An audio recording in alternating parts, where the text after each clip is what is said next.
Whoa, whoa, Nelly. Holy cow. That was a bad time to be making sweary noises. No joke. Look, I didn't burp or whatever. I mean, holy cow. It is like the second that it turned 30. They're ready to get the show on the road. Hello, everyone. I'm Molly Wood. Welcome back to Make Me Smart with or without us. It is Happy Hour Friday. Surprise. Or Economics on Top, as we like to call it. I know, like, guys, we do know what time it is. It's just we have a very busy precise chit-chatting team. and doing stuff. Just and yakking away. Radio runs Just on a clock, yakking. man, and that's the way it goes. Well. So we've got the live stream up as we always do. For those of you watching on YouTube, thank you very much. I've got it down here in my iPad, and Molly has it somewhere in her command center over there. Usual news, and then we're going to try. Hello, yes. What are you drinking, by the way? Let me just interrupt right there. What are you having, if anything? Have you cleaned I'm out super cabinets? excited because it's raining and very chilly and delightful today. And so I made a Meyer lemon hot toddy, which is one of my all-time faves. Yes, my friend brought me some Meyer lemons. So there's some bourbon, honey, hot water, and a nice big squeeze of Meyer lemon. And it's just so I have my fuzzy sweater on. That is awesome. So great. That's awesome. So great. Good for you. Your man friend hits it, man. I've got a Voodoo Ranger hazy IPA, and I've got a backup beer in case we go along. So you remember I got caught there out you go, because you're at home. Too long, and I ran out of beer. I know. So we are going to try something new in the second half of the pod this afternoon. And when I say second half, I mean 10 minutes from now.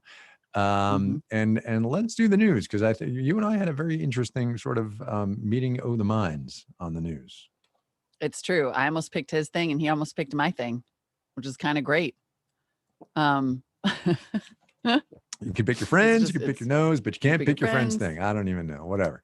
Exactly. You can't pick Kai's story and you can't pick yours. So you go first. That's right. Okay. So there was a tweet today from an NBC News producer or reporter on Capitol Hill with a picture of one of the buildings in the Capitol. I think it might be Statuary Hall, but I'm not sure.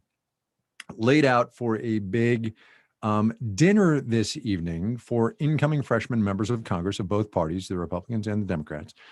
And they are, I'm going to say this again, they're having a big dinner party in the Capitol in the middle of a pandemic. And apparently, Speaker Pelosi told NBC News' Leanne Caldwell, she's their congressional correspondent, I apologize for the misidentity, said, "Oh, it's okay. We've got enhanced ventilation. We're all well spaced."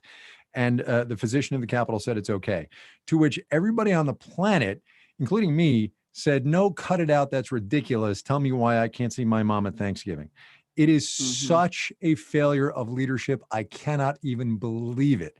And truly, they need to, number one, cancel this thing. And number two, be absolutely clobbered for it, because it is just, I cannot even believe it. Cannot even believe it. Yeah. I mean, the double standards on display here are just astonishing, especially as we are literally headed straight into a hurricane, straight into the dark winter that everyone said was coming. Like, New York is talking about sending kids home from school again, more women potentially having to leave the workforce or figure out the childcare thing. Like, and you guys are having a party? Yeah. You're having a party. It's unbelievable. It is such a failure of leadership. I cannot even, and look, for all the grief that you and I have given President Trump on this podcast for this very thing, let's be clear, Nancy Pelosi screwed this up. Well, Nancy Pelosi has screwed up a lot of this. Let's be real. Yeah, well, she did not institute testing at the House. She is still opposing remote voting. Like, there is some fundamental. She went and got the haircut. No. Wait. Didn't she just extended remote voting through the end of the year? She has been pretty resistant. I just posted a story. Hold on, let me look, because I just posted a story about it yesterday in our ideas Slack. That may be the case, but I think the digital voting, there was some digital voting thing. Right. That might be it. All right. Sorry. Yeah. I cut you off. Anyway, yes.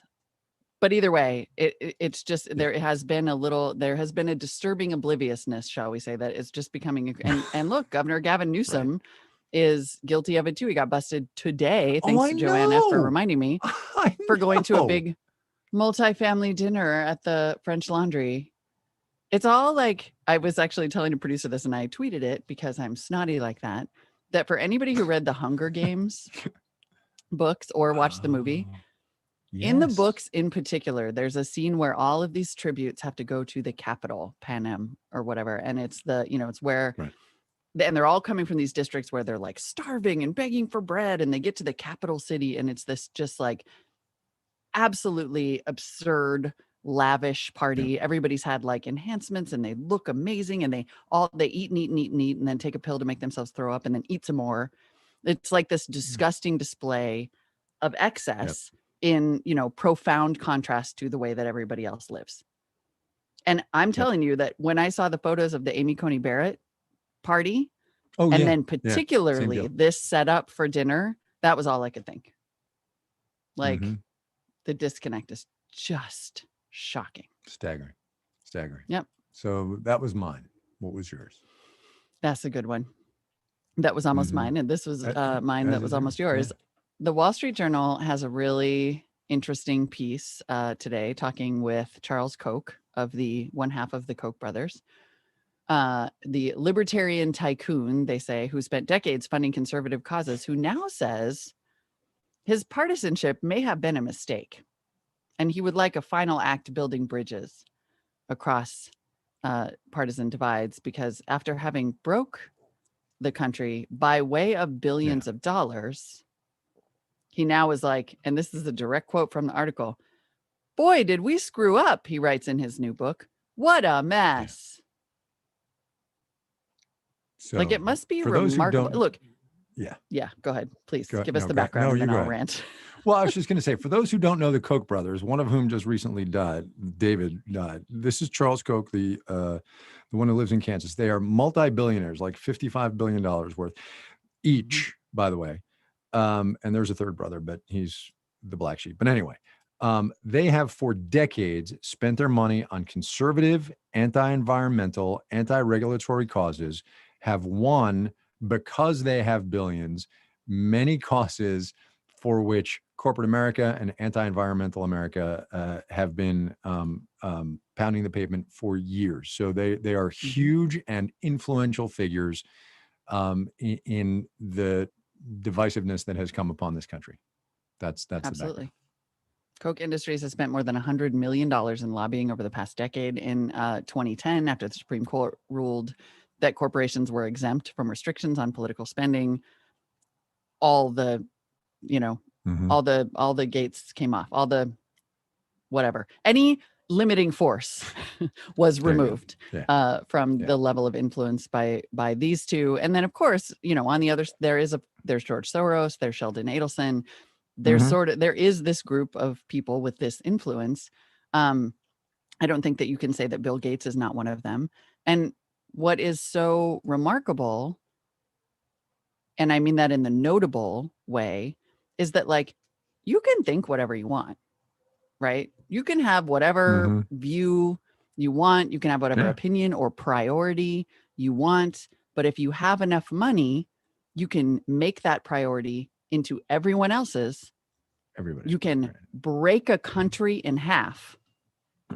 And then you can give an interview where you're like, maybe shouldn't have done that. That's going to be pretty rough. It's not going to influence me at all, because I'll be in like my bunker or my jet or my whatever. But looking back, I'm like, woof. Yeah. I mean, so you break it, you buy it. Like, what even happens here? It's just. Whew. So 2 things. Number 1, full disclosure, I went out to Wichita, Kansas about 5-6 years ago and did an interview with Charles Koch. I'm sure it's on the Marketplace website. We spent an hour together. Listen to it. Tell me what you think. Hit us up in the comments. Take your pick. Number 2, and this is thanks to Lydia Polgreen, who used to be at HuffPo and has been all over the place. I think she's now at Gimlet. She pointed out that what Charles Koch has done today is a little bit like what Robert McNamara did. Robert McNamara, of course, Secretary of Defense during the Vietnam War. What McNamara did in the late 80s, early 90s, when he wrote a book called In Retrospect, in which he basically said, just like Charles Koch did, boy, did we screw up, what a mess. And Howell Raines, then the editor of the New York Times, wrote a blistering op-ed, which I am compelled by my sense of history to quote here today, just a little bit. So this is Howell Raines talking about Robert McNamara, but I'm sure you'll appreciate the historical resonance. Surely he must, in every quiet and prosperous moment, Hal Raines wrote of Robert McNamara, hear the ceaseless whispers of those poor boys in the infantry dying in the tall grass, platoon by platoon, for no purpose. What he took from them cannot be repaid by primetime apology and stale tears 3 decades late. Now, look, some people have died because of what Charles Koch did, but it's not Vietnam. That said, I think that it's an apt comparison, this public mea culpa. Yeah. Also, history is cool. I would just like to say that. That's it. History is pretty cool. Yeah. Yeah. Yep. Anyway. And they're unelected. I mean, it's just a whole, anyway. Yeah. Oh, yeah. Yeah. Mm-hmm. I'm going to my auxiliary beer, by the way. I think that's very wise. Okay. That's very wise. Before we move on, I am going to go to my auxiliary story, which can be summed up thusly. Elon Musk is just a boob. Oh my God. That guy is just a boob. I agree. Tell people why. He's been trending all day because he has a terrible cold and appears to have had a couple of positive COVID tests, but a couple of negative COVID tests. And so then this rocket scientist, who is apparently unable to grasp the fact that the rapid antigen tests have a lot of false negatives compared to the more, time-consuming extensive PCR tests, says, quote, something extremely bogus is going on. Yeah. Okay. Yeah. You got COVID, buddy, because you went all over the world and pretended it wasn't real. The end. Yeah. All right. Although, play a game now. Sorry. Yes. Well, wait. Super quick. Yeah, sorry, wait, hang on. Beer burp. Okay, sorry. SpaceX is doing a launch on Sunday. I just want to say, just on the Elon Musk actually has a vision thing. Yes, he's a boob, but there's going to be a Dragon crew launch on Sunday, and that's cool. I just want to say that. I certainly hope he does not go there and infect everyone. No. When we watched the last one, yeah, I know. I mean, I did watch the last one, and he kept pulling his mask down and leaning in toward people. And Gwen Shotwell was like, "Can you back up? That would be great if you could back up." Gwen Shotwell, the voice of reason in SpaceX. Okay, look, it's one thing to be a genius. Look, Drew Jostad taking charge, helping us out. Okay, so we're doing something new. It's a little thing called half full, half empty. I will tell you, I'm not entirely sure how it's going to work. We don't really know. Full disclosure, Donna Tam and Marissa Cabrera cooked this up because we told them, do whatever you want with the show, reinvent it. And they are. And we're terrified. Have at it. It's going to be amazing. Basically, apparently, according to our script, we're going to run through some topics and trends and rapidly tell you how we're feeling about each one. I'm about halfway through my hot toddy, so probably half full. Answers are going to be interesting. Also, it's always tricky to switch beers in midstream, but I only had one Voodoo Ranger, so now I moved on to a Sculpin. Anyway. Ooh. Does it make bigger burps? So okay, never mind. I guess we'll see. Anyway, so the next voice you hear will be that of Drew Jostad. He is in engineering of course, in downtown. But we wanted this to be a little bit of a thing, right? It's called half full, half empty. How Molly and I feel about it, with a very brief explanation from us. And Drew's going to climb in here and give us the topic, and then we will respond. The stimulus plan passing by the end of the year. Are you half full or half empty? Well, I'm super half empty. I do not believe a stimulus plan will pass by the end of the year. I believe it's every man for himself in this economy. Oh yeah, I'm all the way empty, straight up. Yeah.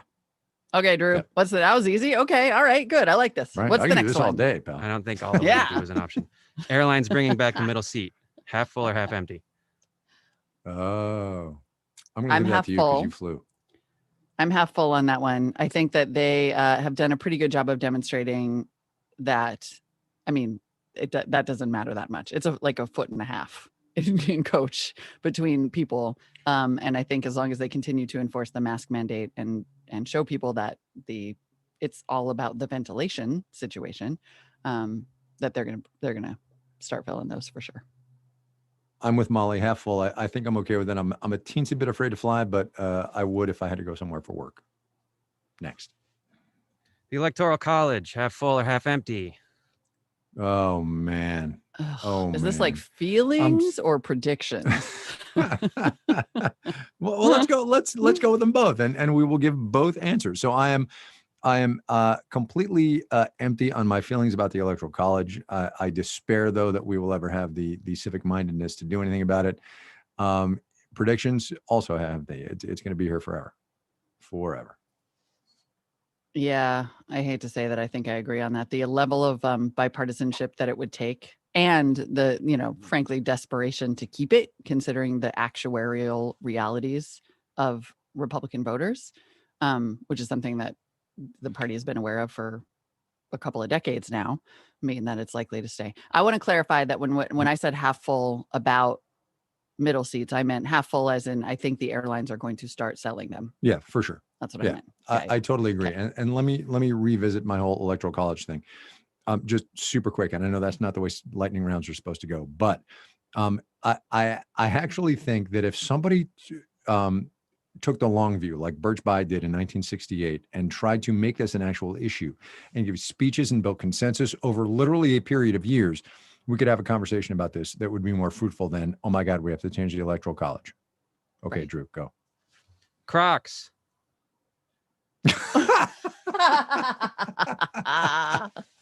Oh, man. I'm so embarrassed to say that I'm half full. I totally bought some for my son and I for Hanukkah. I bought white ones for me and blue ones for him. Yeah, because I interviewed the dang CEO for your show. And then I was like, these things sound kind of fun. And they're really comfortable. Who am I? Molly Croc wearer. Okay, yeah, I got nothing on that. I'm pretty empty on that one. I don't even know how many of these we have. How many of these do we have? I don't know. Was that I think that was the last one, if I counted correctly, but I'm not really sure. Drew? I got nothing. Okay. All right, Drew's got nothing, so we're done. There we go. How fun is that game? I love it. That was awesome. That was great. Only to be done though on Friday after a beer or a hot toddy, might I just say? Yeah, absolutely. Perfect. Right. See, you give them the reins and they make it happen. All right, that's it for us. Next week, we're going to be playing a lot more of this game. We're doing a deep dive on drugs. No, but for real though, this is a big economic story, you guys. Voters in several states relaxed drug laws this election. We're going to talk about what it might mean for the economy, specifically that whole decriminalizing the hard drugs thing. It's an interesting landscape out there.